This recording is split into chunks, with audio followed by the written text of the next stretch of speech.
ಇದು ಅನ್ನಬ್ರಹ್ಮನ ನಾಡು. ಕೃಷ್ಣ ಅಂತ ಕರೆದಾಗ ಕಿಂಡಿಯಲ್ಲಿ ತನ್ನ ಭಕ್ತನಿಗೆ ದರ್ಶನವಿತ್ತ ಪರಮಾತ್ಮ. ಆಚಾರ್ಯ ಮಧ್ವರಿಂದ ಸ್ಥಾಪಿತವಾದ ಉಡುಪಿ ಪಕ್ಕದಲ್ಲೇ ಅನಂತೇಶ್ವರನ ಸನ್ನಿಧಿ. ಆಚಾರ್ಯ ಮಧ್ವರು ಕೊನೆಗೆ ಅದೃಶ್ಯವಾಗಿರುವಂಥ ಸ್ಥಳ ಇದೆ ಅನಂತೇಶ್ವರನ ದೇವಸ್ಥಾನ. ನೋಡಲೇಬೇಕು. ಉಡುಪಿಗೆ ಬಂದಾಗ ಕೇವಲ ಕೃಷ್ಣನ ದರ್ಶನ ಮಾತ್ರ ಮಾಡಬೇಡಿ, ಅನಂತೇಶ್ವರನ ಸನ್ನಿಧಿಗೆ ಹೋಗಲೇಬೇಕು. ಹೋಗಿ. ಉಡುಪಿ ಕೇವಲ ಅನ್ನ ಬ್ರಹ್ಮನಲ್ಲ, ಆತನಿಗೆ ನಾದವೂ ಬೇಕು, ಗಾನವೂ ಬೇಕು, ಗೀತೆಯೂ ಬೇಕು. ಗೀತೆ ಅಂದ ತಕ್ಷಣ ನೆನಪಾದದ್ದು, ಇಡೀ ವಿಶ್ವದಲ್ಲೇ ಗೀತಕ್ಕೆ ಮಂದಿರ ಇದೆ ಅಂತ ಹೇಳಿದರೆ ಅದು ಉಡುಪಿಯ ಗೀತಾ ಮಂದಿರ. ಗೀತಾ ಮಂದಿರ ನಾನು ನೋಡಿದ್ದೀನಿ ಅಂತ ಹೇಳಿದರೆ ಸಾಕಾಗೋಲ್ಲ ಸ್ನೇಹಿತರೆ. ಅದರ ಬಗ್ಗೆ ವಿಶಿಷ್ಟ ವಿಷಯ ಮಾಹಿತಿಗಳನ್ನು ತಿಳಿಸಿಕೊಡುವ ಪ್ರಯತ್ನಕ್ಕೆ ನಾನು ಇವತ್ತು ಗೀತಾ ಮಂದಿರಕ್ಕೆ ಬಂದಿದ್ದೇನೆ. So welcome back to my channel Sanjana creations. Friends, ಈ ವಿಡಿಯೋವನ್ನು ಎಲ್ಲೂ ಸ್ಕಿಪ್ ಮಾಡದೆ ಕಂಪ್ಲೀಟಾಗಿ ನೋಡಿ. ಯಾಕೆಂದರೆ ಕೃಷ್ಣ ನಿಮಗೆ ಖಂಡಿತ ಒಲಿತಾನೆ, ನಿಮ್ಮ ಮನೆಗೆ ಬಂದೇ ಬರ್ತಾನೆ. ಯಾಕೆಂದರೆ ಇಲ್ಲಿ ಕಪ್ಪು ಕಲ್ಲಿನ ಮೇಲೆ ಕೆತ್ತಲಾದ ಸಂಪೂರ್ಣ ಭಗವದ್ಗೀತೆಯನ್ನು, ಅಂದರೆ 700 ಶ್ಲೋಕಗಳನ್ನು ಹಾಗೂ ವಿಶ್ವರೂಪ ದರ್ಶನದವರೆಗೂ ನಾನು ಈ ವಿಡಿಯೋದಲ್ಲಿ ಕಂಪ್ಲೀಟಾಗಿ ನಿಮಗೆ ತಿಳಿಸಿಕೊಡ್ತಾ ಹೋಗ್ತಾ ಇದ್ದೀನಿ. ಸೊ ಫ್ರೆಂಡ್ಸ್, ಎಲ್ಲೂ ಸ್ಕಿಪ್ ಮಾಡಬೇಡಿ. ಹಾಗೆ ನಿಮ್ಮ ಸಪೋರ್ಟ್ ನನ್ನ ಚಾನಲ್ಗೆ ಇರಲಿ ಅಂತ ಹೇಳ್ತಾ ಬನ್ನಿ ನಾವೀಗ ಒಳಗೆ ಎಂಟ್ರಿ ಆಗೋಣ. ಇದು ಗೀತಾ ಮಂದಿರದ ಬೇಸ್ ಪಾಯಿಂಟ್, ಅಂದರೆ ನೆಲಮಹಡಿ. ಇಲ್ಲಿ ಕೋಟಿ ಗೀತಾ ಲೇಖನ ಯಜ್ಞವನ್ನು ಸಮರ್ಪಣೆ ಮಾಡುವಂಥ ಸ್ಥಳ. ಈಗಿನ ಪೀಠಾಧಿಪತಿಗಳಾದ ಶ್ರೀ ಸುಗುಣೇಂದ್ರ ತೀರ್ಥರ ಪರಿಕಲ್ಪನೆ ಕೋಟಿ ಗೀತಾ ಲೇಖನ ಯಜ್ಞ. ಹಾಗೆ ಇದು ನೋಡಿ, ಮೊನ್ನೆ 1,00,000 ಗೀತಾ ಕಂಠ ನಾವು ಹೇಳಿದ್ವಲ್ಲ, ಉಡುಪಿಗೆ ಮೋದಿಜಿಯವರು ಬಂದಾಗ ಅವರ ಸಿಗ್ನೇಚರ್ ಇರುವಂಥ ಒಂದು ಫೋಟೋವನ್ನು ಕೂಡ ನಾವಿಲ್ಲಿ ಕಾಣ್ತಾ ಇದ್ದೇವೆ. ಬನ್ನಿ ಸ್ನೇಹಿತರೆ, ಈಗ ಗೀತಾ ಮಂದಿರದ ಸಂಪೂರ್ಣ ಮಾಹಿತಿಯನ್ನು ಶ್ರೀ ರಮಣಾಚಾರ್ಯರಲ್ಲಿ ಕೇಳಿಕೊಂಡಾಗ ಅವರು ತುಂಬ ಸಂತೋಷದಿಂದ ಈ ಎಲ್ಲ ಮಾಹಿತಿಗಳನ್ನು ನಮಗೆ ತಿಳಿಸಿಕೊಡ್ತಾ ಇದ್ದಾರೆ. ಅವರನ್ನ ಚಾನಲ್ಗೆ ವೆಲ್ಕಮ್ ಮಾಡ್ತಾ, ಸ್ನೇಹಿತರೆ ಇದು ನೆಲಮಹಡಿ ಅಂತ ಹೇಳಿದೆ. ಸೊ ಈ ಒಂದು ಸ್ಥಳದಲ್ಲಿ ಶ್ರೀ ಪುತ್ತಿಗೆ ಶ್ರೀ ಸುಗುಣೇಂದ್ರ ತೀರ್ಥರ ಪರಿಕಲ್ಪನೆ ಕೋಟಿ ಗೀತಾ ಲೇಖನ ಯಜ್ಞ. ನಾವು ಬರೆದಿರುವಂತ ಭಗವದ್ಗೀತೆಯನ್ನ ಇಲ್ಲಿಯೇ ದೇವರಲ್ಲಿ ಸಮರ್ಪಣೆ ಮಾಡಿ ನಮಗೆ ಒಂದು ಸರ್ಟಿಫಿಕೇಟ್ ಅನ್ನು ಕೂಡ ಕೊಡ್ತಾರೆ. ಸೊ ನಾವು ಎಲ್ಲ ಮಾಹಿತಿಯನ್ನ ಅವರಲ್ಲೇ ಕೇಳೋಣ ಬನ್ನಿ. ಹರೇ ಕೃಷ್ಣ. ಕೃಷ್ಣ ಅಂದ ತಕ್ಷಣ ನೆನಪಿಗೆ ಬರೋದು ನಮಗೆ ಉಡುಪಿ. ಕಷ್ಟ ಅಂತ ತಕ್ಷಣ ನೆನಪಿಗೆ ಬರ್ಬೋದು ಕೃಷ್ಣ. ಕೃಷ್ಣನಲ್ಲಿ ಮೊರೆ ಹೋದಾಗ ನಮ್ಮೆಲ್ಲ ಕಷ್ಟಗಳು ನಿವಾರಣೆ ಆಗೋದು 100ಕ್ಕೆ 100ರಷ್ಟು ಸತ್ಯ. ಯಾಕೆಂದ್ರೆ ದಾಸರು ಆಗ್ಲೇ ಹೇಳಿದ್ರು, ಕೃಷ್ಣನ ನೆನೆದರೆ ಕಷ್ಟ ಒಂದಿಷ್ಟಿಲ್ಲ, ಕೃಷ್ಣ ಎನ್ನಬಾರದೆ. ಆದ್ರೆ ಅದಕ್ಕೂ ಮೊದಲ 5,000 ವರ್ಷಗಳ ಹಿಂದನೆ ಕೃಷ್ಣ ಭಗವದ್ಗೀತೆಯಲ್ಲಿ ಹೇಳಿದ್ದೇನು, ಅನನ್ಯಾಶ್ಚಿಂತೆಯಂತೋ ಮಾಂ ಯೇ ಜನಾ ಪರ್ಯುಪಾಸತೆ ತೇಷಾಂ ನಿತ್ಯಾಭಿಯುಕ್ತಾನಾಂ ಯೋಗಕ್ಷೇಮಂ ವಹಾಮ್ಯಂ. ಅನನ್ಯ ಚಿಂತೆಯಿಂದ ಯಾವತ್ತು ನನ್ನನ್ನ ಭಜನೆ ಮಾಡ್ತೀಯೋ, ಭಜಿಸ್ತೀಯೋ, ಆಗೆಲ್ಲ ನಾನು ನಿನ್ನ ಜೊತೆ ಇರ್ತೇನೆ. ಸ್ನೇಹಿತರೆ ನಮಸ್ಕಾರ. ಸೊ ಗೀತಾ ಮಂದಿರದಲ್ಲಿ ನಮ್ ಜೊತೆ ಆಚಾರ್ಯ ಇದ್ದಾರೆ. ಈ ಗೀತಾ ಮಂದಿರದ ವಿಶೇಷಗಳನ್ನ ನಾವು ಆಚಾರ್ಯ ಹತ್ರ ಕೇಳೋಣ. ನಮಸ್ಕಾರ ಆಚಾರ್ಯ. ನಮಸ್ಕಾರ. ವಿಶ್ವದಲ್ಲೇ ವಿಶೇಷವಾಗಿರುವ ಗೀತಾ ಮಂದಿರದ ಬಗ್ಗೆ ಒಂದಿಷ್ಟು ಮಾಹಿತಿಯನ್ನ ಹೇಳ್ಬೋದಾ ಆಚಾರ್ಯ? ಅವಶ್ಯವಾಗಿ. ಗೀತಾ ಮಂದಿರ ಅನ್ನುವುದು ಪರಮ ಪೂಜ್ಯ ಶ್ರೀ ಸುಗುಣೇಂದ್ರ ತೀರ್ಥ ಶ್ರೀಪಾದರು ಅದ್ಭುತವಾಗಿ ಭವ್ಯವಾಗಿ 33 ವರ್ಷಗಳ ಹಿಂದೆ ನಿರ್ಮಿಸಿದಂತಹ ಭಗವದ್ಗೀತೆಯ ಜಗತ್ತಿನ ಮೊಟ್ಟ ಮೊದಲ ಮಂದಿರ. ಕೃಷ್ಣಾಯ ವಾಸುದೇವಾಯ ಹರಯೇ ಪರಮಾತ್ಮನೆ ಪ್ರಣತ ಕ್ಲೇಶನಾಶಾಯ ಗೋವಿಂದಾಯ ನಮೋ ನಮಃ. ಓಂ ಶ್ರೀ ಗುರುಭ್ಯೋ ನಮಃ.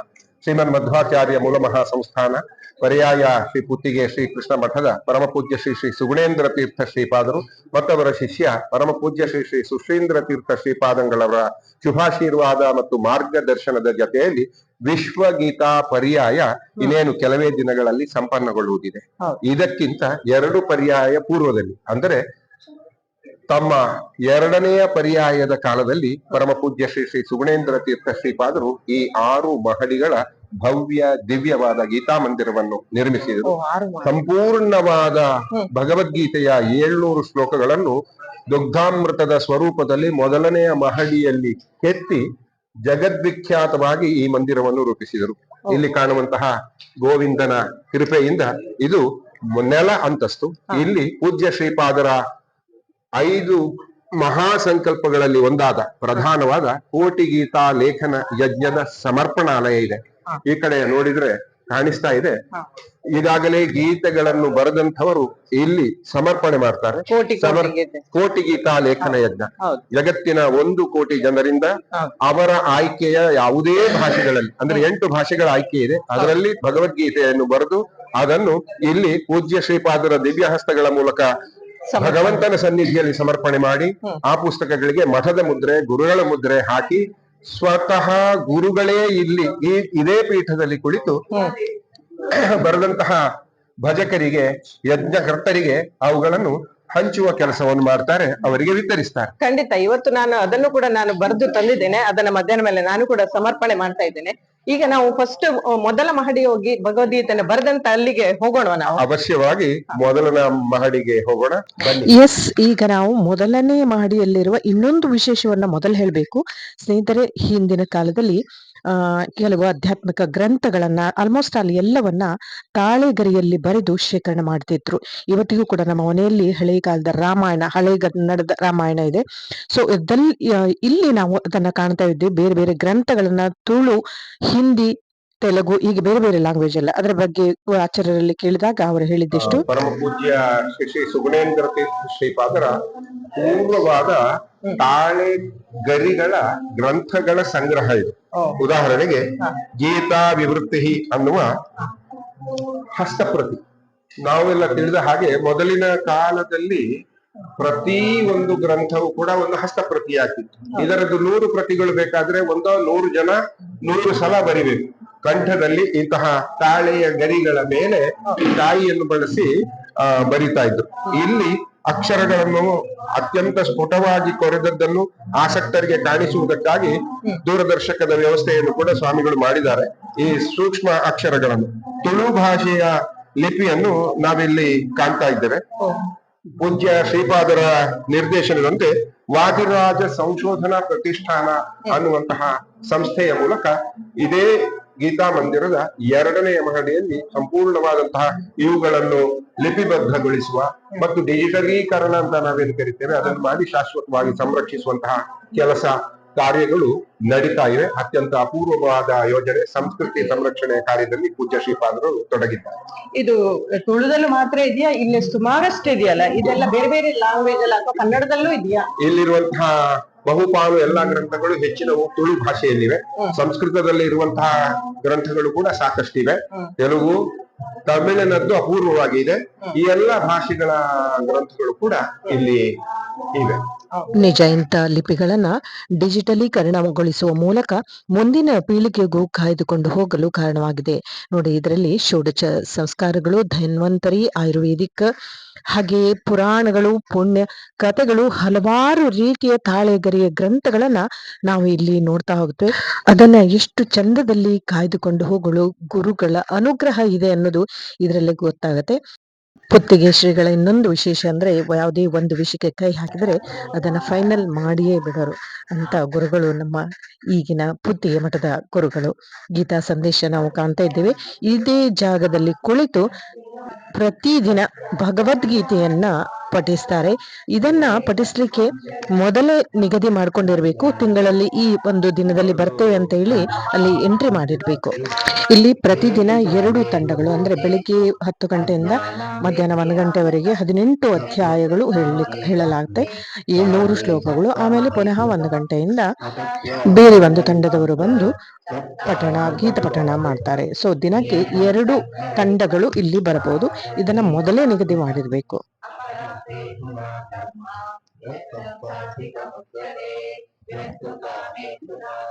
700 ಶ್ಲೋಕಗಳು ಹೇಳಲಿಕ್ಕೆ ಸುಮಾರು 2.5 ತಾಸು ಬೇಕು. ಸೊ 1 ಗಂಟೆ ತನಕ ಆಗತ್ತೆ. ಇವರು ಮಂಗಳೂರಿನ ತಂಡ. ಇನ್ನು ಈ ಹೇಳ್ತಾ ಇರೋರು ಕೂಡ ಮಂಗಳೂರಿನ ನಮ್ಮ ಆತ್ಮೀಯರೇ. ಅವರು ಕೂಡ ಮಧ್ಯಾಹ್ನ 1ರಿಂದ ಸ್ಟಾರ್ಟ್ ಮಾಡಿದ್ದು. ಸೊ ಯಾರು ಕೂಡ ಇಲ್ಲಿ ಭಕ್ತಿಯಿಂದ ಬಂದು ಗೀತ ಪಠಣ ಮಾಡಬಹುದು. ಬಟ್ ತಿಂಗಳ ಮೊದಲೇ ಎಂಟ್ರಿ ಮಾಡಿಸಿ ಇಟ್ಟಿರಬೇಕು. ಓಕೆ ಸ್ನೇಹಿತರೆ, ಈಗ ಬನ್ನಿ, ಅಲ್ಲಿ ಆಚಾರ್ಯರು ಕಾಯ್ತಾ ಇದ್ದಾರೆ. ಒಂದು ಅತ್ಯದ್ಭುತವಾದ ಗೀತಾ ಲೋಕಕ್ಕೆ ನಾವು ಹೋಗೋಣ.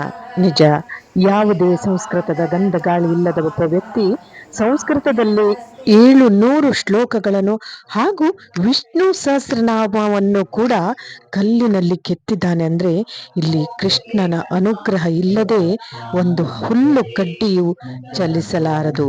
ತೇನವಿನ ತೃಣಮಪಿ ನ ಚಲತಿ ಅನ್ನೋ ಹಾಗೆ. ಸ್ನೇಹಿತರೆ, ಈಗ ನಾವು ಒಳಗೆ ಎಂಟ್ರಿ ಆಗ್ತಾ ಇದ್ದೀವಿ. ಅದಕ್ಕೂ ಮೊದಲು ಗೀತಾ ಮಂದಿರದ ಶಿಲಾನ್ಯಾಸ ಭೂಮಿ ಪೂಜೆ ಆಗಿದ್ದು ಶ್ರೀ ಶಂಕರ ದಯಾಳ್ ಶರ್ಮಾ ಅವರಲ್ಲಿ 16/2/92ರಲ್ಲಿ, ಹಾಗೆ ಪ್ರಧಾನಮಂತ್ರಿ ಆಗಿದ್ದ PV ನರಸಿಂಹರಾವ್ ಅವರಿಂದ ಲಕ್ಷ ಗೀತಾಲೇಖನ ಯಜ್ಞ 3393 ಹಾಗೂ ಗೀತಾ ಮಂದಿರದ ಉದ್ಘಾಟನೆ ಶ್ರೀ ಬೀರೇಂದ್ರ ಬೀರ್ ಬಿಕ್ರಮ್ ಶಾ ದೇವ್ ನೇಪಾಳದ ಮಹಾರಾಜರು 1/12/93ರಲ್ಲಿ. 2 ವರ್ಷದಲ್ಲಿ ಇಷ್ಟೊಂದು ಕೆಲಸ ಆಗಿದೆ ಅಂದ್ರೆ ಕೃಷ್ಣನ ಅನುಗ್ರಹ ಮತ್ತು ಗುರುಗಳ ಸಂಕಲ್ಪದಿಂದ ಮಾತ್ರ ಸಾಧ್ಯ. ಸ್ನೇಹಿತರೆ, ಈಗ ನಾವು ಒಳಗೆ ಎಂಟ್ರಿ ಆಗಿದ್ದೀವಿ. ಸೊ ಇಲ್ಲಿ 700 ಶ್ಲೋಕಗಳು ಆಚಾರ್ಯರಲ್ಲಿ ಕೇಳಿದಾಗ ಮೊದಲ ಮಹಡಿ ಅಂತ ಇದು ಅಲ್ಲ, ಇದು ಮೊದಲ ಮಹಡಿ. ಸೊ ಇಲ್ಲಿ 700 ಶ್ಲೋಕಗಳು ಇಲ್ಲಿ ಕೆತ್ತಲ್ಪಟ್ಟಿದೆ. ಜಗತ್ತಿನ ಅತ್ಯಂತ ಶ್ರೇಷ್ಠ ಗ್ರಂಥ ಅಂತ ಭಗವದ್ಗೀತೆ. ಜಗತ್ತಿನ ಭಾಷಾಶಾಸ್ತ್ರಜ್ಞರು, ತತ್ವಶಾಸ್ತ್ರಜ್ಞರು ಒಪ್ಪಿರುವ, ಜಗತ್ತಿನಲ್ಲಿ ಅತ್ಯಧಿಕ ಹೆಚ್ಚು ಭಾಷೆಗಳಿಗೆ ಅನುವಾದಗೊಂಡ ಗ್ರಂಥ ಅಂತ ಮಾನ್ಯತೆ ಪಡೆದಿರುವ, ಜಗತ್ತಿನಲ್ಲಿ ಭಗವಂತನ ಬಾಯಿಯಿಂದ ಬಂದು ಭಕ್ತರು ಅದನ್ನು ಪುಳಕಿತರಾಗಿ ಭಾವಿಸಿಕೊಂಡು ಬರೆಯುವ, ಓದುವ, ಪಠಿಸುವ, ಕಲಿಯುವ, ಅಳವಡಿಸಿಕೊಳ್ಳುವಂತಹ ಬಹುದೊಡ್ಡ ಮೌಲ್ಯಗಳನ್ನು ಒಳಗೊಂಡ ಏಕೈಕ ಗ್ರಂಥ ಎಂಬುದಾಗಿ ಪರಿಭಾವಿತವಾಗಿರುವ ಭಗವದ್ಗೀತೆ ಅನ್ನುವ ಗ್ರಂಥಕ್ಕೆ ದೃಷ್ಟಿರೂಪ ಅಥವಾ ಕಲ್ಲಿನಲ್ಲಿ ಬೃಹದಾಕಾರದಲ್ಲಿ ಕೆತ್ತಿ ಅದ್ಭುತವಾದ ರಮ್ಯ ಲೋಕವನ್ನು ಭಕ್ತಿ ಭಾವದ ತಳಹದಿಯಲ್ಲಿ ಸೃಷ್ಟಿ ಮಾಡಿರುವಂತಹ ಜಗತ್ತಿನ ಮೊಟ್ಟ ಮೊದಲ ಕೇಂದ್ರ ಇದು ಪರಮ ಪೂಜ್ಯ ಶ್ರೀ ಶ್ರೀ ಸುಗುಣೇಂದ್ರ ತೀರ್ಥ ಶ್ರೀಪಾದರ ಸಂಕಲ್ಪದ ಗೀತಾ ಮಂದಿರ. ಹೆಸರೇ ಹೇಳುವ ಹಾಗೆ ಇಲ್ಲಿ ನಿಂತು ಒಂದು ಸುತ್ತು ಹೀಗೆ ನಿಧಾನವಾಗಿ ತಿರುಗಿ ನೋಡಿದ್ರೆ ಸಂಪೂರ್ಣವಾದ ಭಗವದ್ಗೀತೆ ಒಬ್ಬನ ದೃಷ್ಟಿಯಲ್ಲಿ ತುಂಬಿಕೊಳ್ಳಬಹುದು. ಇಂತಹ ಭಗವದ್ಗೀತೆಯನ್ನು ಒಂದೇ ದೃಷ್ಟಿಯಲ್ಲಿ ತುಂಬಿಕೊಂಡವರಿಗೆ ವಿಷ್ಣು ಸಹಸ್ರನಾಮ ಉಚಿತ. ಅಂದ್ರೆ ಪಕ್ಕದಲ್ಲೇ ವಿಷ್ಣು ಸಹಸ್ರನಾಮವನ್ನು ಕೆತ್ತಲಾಗಿದೆ. ಇಲ್ಲಿ ಕೆತ್ತಲ್ಪಟ್ಟಂತಹ ಈ ದೇವ ಭಾಷೆಯ, ಸುರ ಭಾಷೆಯ ವಿಶೇಷತೆ ಏನು ಅಂತಂದ್ರೆ, ಯಾವುದೇ ಒಂದು ಹೊಸ ಸಾಹಸಕ್ಕೆ, ಕಾರ್ಯಕ್ಕೆ ಹೊರಟಾಗ ವಿಘ್ನಗಳು ಎದುರಾಗುವುದು ಸಹಜ, ಅಥವಾ ಪರೀಕ್ಷೆಗಳು ಒಡ್ಡಲ್ಪಡುವುದು ವಿಧಿ ನಿಯಮ ಏನು, ಇಂತಹುದೇ ಪ್ರಸಂಗ ಪೂಜ್ಯ ಶ್ರೀಪಾದರಿಗೆ ಎದುರಾಯ್ತಂತೆ. ಈ ರೀತಿಯಲ್ಲಿ ಕಲ್ಲಿನಲ್ಲಿ ಬೃಹತ್ ಗಾತ್ರದಲ್ಲಿ ಕೆತ್ತಿ ಗೋಡೆಯ ಮೇಲೆ ಅಂಟಿಸುವಂತಹ ಕಾರ್ಯ ಇದು 33 ವರ್ಷಗಳ ಹಿಂದಿನ ಮಾತು. ಇವತ್ತು ನಿನ್ನೆಯ ಆಧುನಿಕ ತಂತ್ರಜ್ಞಾನ ಇದ್ದಾಗ ಮಾಡಿದಂತಹ ಕೆಲಸ ಅಲ್ಲ. ಹಾಗೆ ನೋಡ್ತಾ ಇದ್ದಾಗ ಈ ಕೆಲಸವನ್ನು ಮಾಡುವುದಕ್ಕೆ ಯಾರೂ ಸಿಗಲೇ ಇಲ್ಲ. ಶಿಲ್ಪಿಗಳಂತೂ ಸಿಕ್ಕಿದ್ರು, ಆದ್ರೆ ಅವರಿಗೆ ಸಂಸ್ಕೃತ ಗೊತ್ತಿಲ್ಲ. ಸಂಸ್ಕೃತ ಗೊತ್ತಿರುವವರಿಗೆ ಶಿಲ್ಪ ಗೊತ್ತಿಲ್ಲ. ಹೀಗಾಗಿ ಕೊನೆಗೆ ಶ್ರೀಪಾದರು ಈ ಬದಿಯಲ್ಲೆಲ್ಲೋ ಹೀಗೆ ನಡ್ಕೊಂಡು ಹೋಗ್ತಿರುವಾಗ ಒಂದು ಬದಿಯಲ್ಲಿ ಕುರುಚಲು ಗಡ್ಡದ ದೂರ್ವಾಸರಂತೆ ಕೊಳಕು ಬಟ್ಟೆ ಉಟ್ಟಂತಹ ಒಬ್ಬ ವ್ಯಕ್ತಿ ಸಿಕ್ಕಿದ. ಸುಮ್ಮನೆ ಅವರ ಹತ್ರ ಕೇಳಿದ್ರಂತೆ ಶ್ರೀಪಾದರು, ಹೀಗೀಗ ಒಂದು ಕೆಲಸ ಆಗ್ಬೇಕು, ಗೋಡೆಯಲ್ಲಿ ಶ್ಲೋಕವನ್ನು ಕೆತ್ತಬೇಕು, ಮಾಡಿಕೊಡ್ತೀಯಾ? ತಾನು ಮಾಡಿಕೊಡಬಲ್ಲೆ, ನಾನು ಶಿಲ್ಪಿ ಅಂತ ಹೇಳಿದ್ರು. ಅವರಿಗೆ ಸಂಸ್ಕೃತ ಗೊತ್ತಿತ್ತ? ಶಿಲ್ಪಿ ಹೌದು, ನೀವು ಹೇಳಿದ ಹಾಗೆ ಸಂಸ್ಕೃತ ಗೊತ್ತಿರಲಿಲ್ಲ.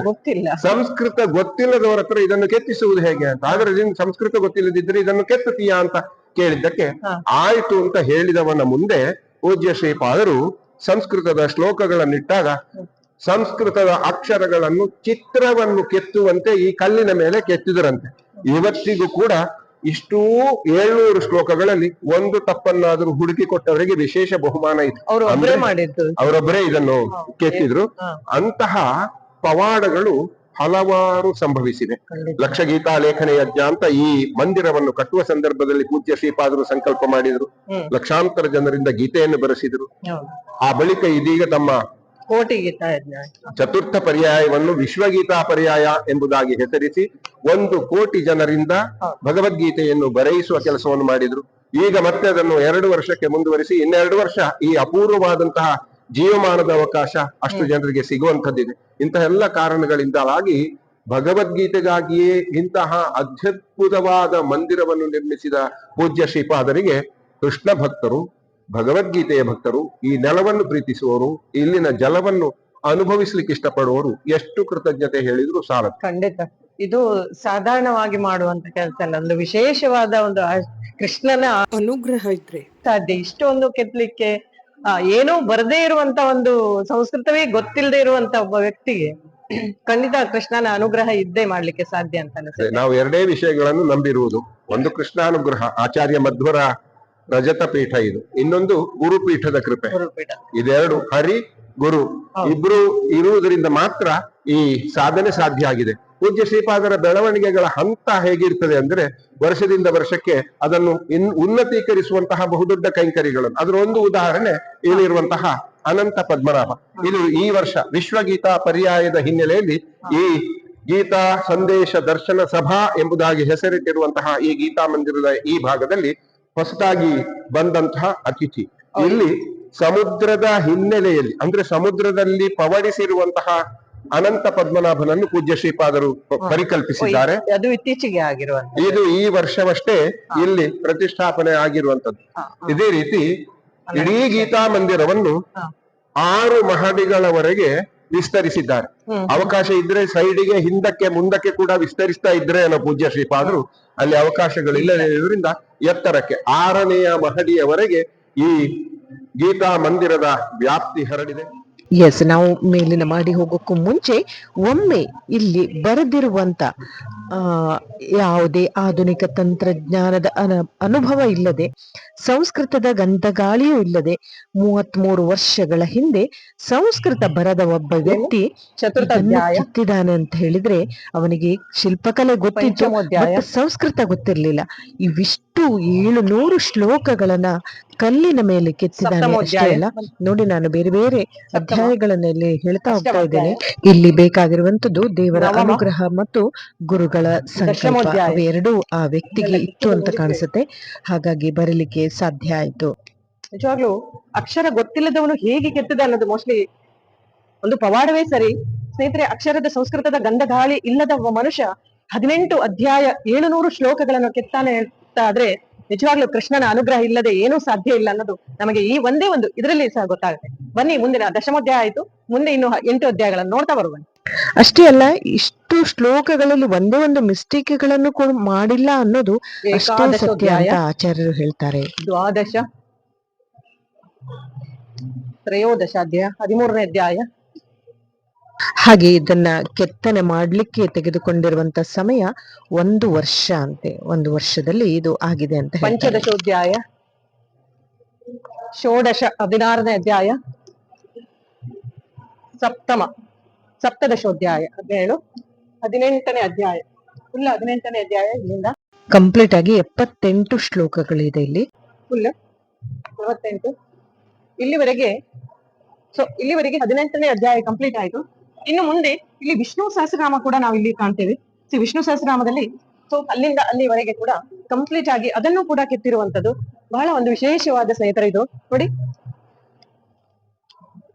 ಸ್ವಂ ವಿಷ್ಣು ವಶತ್ಕಾರೋ ಭೂತ ಭವ್ಯ ಪ್ರಭು ಭೂತಕೃತ್ ಭೂತ ಬದ್ಧಾವೋ ಭೂತಾತ್ಮ ಭೂತ ಭಾವನಃ. ಎಸ್, 1008 ವಿಷ್ಣುವಿನ ಸಹಸ್ರನಾಮವನ್ನ ಇಲ್ಲಿ ಕೆತ್ತಿರುವಂತದ್ದು. ಹಾಗೆ 108 ಶ್ಲೋಕಗಳದು. ವಿಷ್ಣುವಿನ ಸಹಸ್ರನಾಮ 1000 ಇದ್ರು ಕೂಡ 108 ಶ್ಲೋಕಗಳು, ಸ್ತೋತ್ರಗಳ ಮೂಲಕ ಅದು 1008 ಆಗುತ್ತೆ. ನೋಡಿ, ಇಲ್ಲಿ ಕಂಪ್ಲೀಟ್ ಆಯ್ತು. ಒಮ್ಮೆ ಇಲ್ಲಿ ಬಂದ್ರೆ 700 ಶ್ಲೋಕ ಭಗವದ್ಗೀತೆಗಳನ್ನು ಹೇಳ್ಬಹುದು, ಹಾಗೂ ವಿಷ್ಣು ಸಹಸ್ರನಾಮವನ್ನು ಕೂಡ ನೋಡಿಕೊಂಡು ಹೇಳ್ಬಹುದು. ಬುಕ್ಸ್ ಬೇಕಂತಿಲ್ಲ, ಇಲ್ಲಿ ನೋಡಿ ಹೇಳ್ಬಹುದು. ಕ್ಷೀರಸಾಗರದಲ್ಲಿ ಮಲಗಿರುವಂತ ವಿಷ್ಣುವಿನ ಒಂದು ಚಿತ್ರಣವನ್ನ ನಾವು ಕಾಣ್ತಾ ಇದ್ದೇವೆ. ಸ್ನೇಹಿತರೆ, ಇದು ಕಂಪ್ಲೀಟ್ ಆದ ವಿಡಿಯೋ ಆಗೋದಿಲ್ಲ, ಯಾಕೆಂದ್ರೆ ಇದರ ಬಗ್ಗೆ ಹೇಳಲಿಕ್ಕೆ ಇನ್ನೂ ಹಲವಾರು ವಿಷಯಗಳಿದೆ. ಈ ವಿಷ್ಣುವಿನ ಬಗ್ಗೆ ಇದು ಎಷ್ಟು ಎತ್ತರ ಇದೆ, ಎಷ್ಟು ಉದ್ದ ಇದೆ ಅನ್ನೋ ಮುಂದಿನ ವಿಡಿಯೋದಲ್ಲಿ ನಾನು ಕಂಪ್ಲೀಟ್ ಆಗಿ ಹೇಳ್ತೇನೆ. ಹಾಗೆ ವಿಶ್ವರೂಪ ದರ್ಶನದ ಕೂಡ ಹೇಳ್ತೀನಿ. ಹಾಗೆ ಇಲ್ಲಿ ಮುಂದೆ ಹಲವಾರು ವಿಷಯಗಳು ಇದೆ, ಬೇರೆ ಬೇರೆ ವಿಷಯ ಇದೆ, ಅದನ್ನ ಆಚಾರ್ಯರು ಕೂಡ ಹೇಳ್ತಾರೆ. ನಾನು ಇದನ್ನ 2 ವಿಡಿಯೋವನ್ನ ಮಾಡ್ತಾ ಇದ್ದೇನೆ. ಸ್ನೇಹಿತರೆ, ಮುಂದಿನ ವಿಡಿಯೋದಲ್ಲಿ ಮತ್ತಷ್ಟು ವಿಷಯಗಳನ್ನ ನಾನು ಮುಂದಿನ ವಿಡಿಯೋದಲ್ಲಿ ನಿಮಗೆ ತಿಳಿಸುವ ಪ್ರಯತ್ನ ಮಾಡ್ತಾ ಇದ್ದೇನೆ ಸ್ನೇಹಿತರೆ. ಸೊ ಅದನ್ನು ಕೂಡ ಮಿಸ್ ಮಾಡದೆ ನೋಡಿ. ಸೊ ಈ ವಿಡಿಯೋ ನಿಮಗೆ ಇಷ್ಟ ಆದ್ರೆ ಒಮ್ಮೆ ಲೈಕ್ ಮಾಡಿ, ಹಾಗೆ ಕಮೆಂಟ್ ಮಾಡಿ, ಹರೇ ಕೃಷ್ಣ ಅಂತ ಹೇಳಿ. ನಿಮ್ಗೆ ಆ ಭಗವಂತ ಒಳ್ಳೆಯದನ್ನೇ ಮಾಡ್ಲಿ. ಮತ್ತೊಮ್ಮೆ ಮೊಗದೊಮ್ಮೆ ನಮಸ್ಕಾರ. ಎಂದಿನಂತೆ ಹ್ಯಾಪಿ ಆಗಿರಿ ಅಂಡ್ ಹೆಲ್ದಿ ಆಗಿರಿ. ಮುಂದಿನ ವಿಡಿಯೋದಲ್ಲಿ ಮತ್ತೆ ಸಿಗುವ. ಬನ್ನಿ, ಒಂದೊಂದಾಗಿ ನೋಡ್ತಾ ಹೋಗೋಣ ಮುಂದಿನ ವಿಡಿಯೋದಲ್ಲಿ.